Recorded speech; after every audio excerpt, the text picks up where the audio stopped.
So, ito na nga mga ante, titikman na natin yung niluto natin kaganina. Ayan. Magkakamay tayo ulit. Ayan. Tingnan nyo naman yung taba.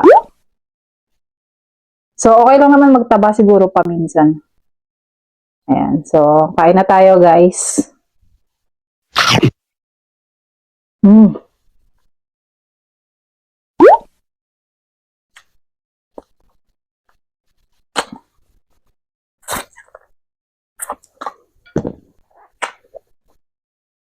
So, nag-boil ako nitong butchoy.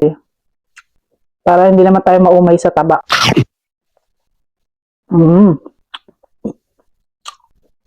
Siyempre, may kapartner yan na itlog. Para balance lang.